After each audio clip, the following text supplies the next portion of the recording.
சற்று முன் வெளியான முக்கிய அறிவிப்பின்படி 10 ஆண்டுகள் பணியாற்றிய ஊழியர்களுக்கு இபிஎஸ் மூலம் மாதந்தோறும் எவ்வளவு ஓய்வூதியம் கிடைக்கும்? செய்தியை முழுமையாக கேட்கறதுக்கு முன்னாடி நம்ம சேனலை சப்ஸ்கிரைப் பண்ணலாம். சப்ஸ்கிரைப் பண்ணிக்கோங்க. மறக்காம பெல் பட்டனை கிளிக் பண்ணிக்கோங்க. அப்போ தான் நம்மளுடைய அப்டேட்டட் நியூஸ் உங்களுக்கு உடனுக்குடன் வந்து சேரும். இபிஎஃப்ஓவின் புதிய அப்டேட்டாக நீங்கள் தனியார் துறையில் வேலை செய்து வருகிறீர்களா? மாதம் உங்கள் சம்பளத்திலிருந்து இபிஎஃப் அதாவது எம்ப்ளாயீஸ் ப்ராவிடென்ட் ஃபண்ட் தொகை பிடித்தம் செய்யப்படுகிறதா? அப்படியானால் இபிஎஸ் அதாவது எம்ப்ளாயி பென்ஷன் ஸ்கீம் பற்றிய இந்த தகவல் உங்களுக்கு மிகவும் பயனுள்ளதாக இருக்கும். இபிஎஃப்ஓவின் ஓய்வூதிய திட்டத்தின் கீழ் 10 ஆண்டுகள் சேவை முடித்த ஊழியர்கள் ஓய்வூதியம் பெற தகுதி பெறுகின்றனர். இந்த திட்டத்தின் மூலம் ஒரு ஊழியரின் சம்பளம் மற்றும் சேவை காலத்தின் அடிப்படையில் ஓய்வூதிய தொகை கணக்கிடப்படுகிறது.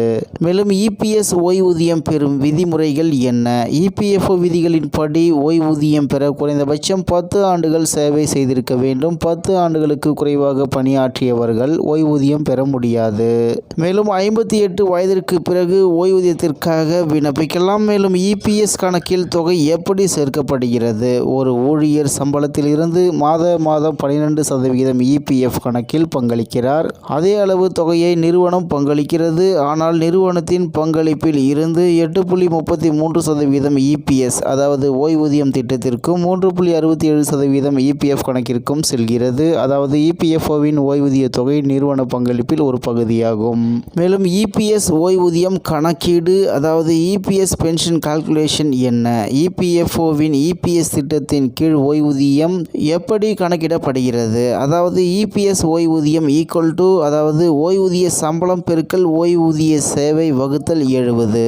அதாவது ஓய்வூதிய சம்பளம் ஈக்குவல் டு கடந்த 60 மாதங்களின் சராசரி சம்பளம் அதாவது அதிகபட்ச வரம்பு 15,000. மேலும் ஓய்வூதிய சேவை ஈக்குவல் டு இபிஎஸ்க்கு பங்களித்த ஆண்டுகளின் எண்ணிக்கை. அடுத்தபடியாக இபிஎஸ் ஓய்வூதியம் எவ்வளவு கிடைக்கும்? உதாரணமாக ஒரு ஊழியரின் சராசரி சம்பளம் 15,000 என்றும் அவர் 10 ஆண்டுகள் பணிபுரிந்திருந்தால் அதாவது 15,000 பெருக்கல் 10 வகுத்தல் 70 ஈக்குவல் டு 2,143. அதாவது அவர் 58 வயதில் மாதம் ரூபாய் 2,143 ஓய்வூதியம் பெறுவார். அடுத்ததாக இபிஎஸ் ஓய்வூதியம் குறைந்தபட்சம் மற்றும் அதிகபட்சம் எவ்வளவு? குறைந்தபட்ச ஓய்வூதியம் ரூபாய் 1000, அதிகபட்ச ஓய்வூதியம் ரூபாய் 7,500. மத்திய அரசு 2014 முதல் இபிஎஸ் 1995 விதிகளின் கீழ் இதை நிர்ணயித்துள்ளது. விரைவில் இதை அதிகரிக்கவும் வாய்ப்பு இருப்பதாக எதிர்பார்க்கப்படுகிறது. இபிஎஸ் திட்டத்தின் முக்கிய அம்சங்கள் என்ன? இபிஎஸ் அதாவது எம்ப்ளாயி பென்ஷன் ஸ்கீம் இபிஎஃப்ஓ மூலம் நிர்வகிக்கப்படுகிறது. ஓய்வூதியம் பெற குறைந்தபட்சம் 10 ஆண்டுகள் சேவை அவசியம். பணி ஓய்வுக்கு பிறகு மாதந்தோறும் ஓய்வூதியம் கிடைக்கும்.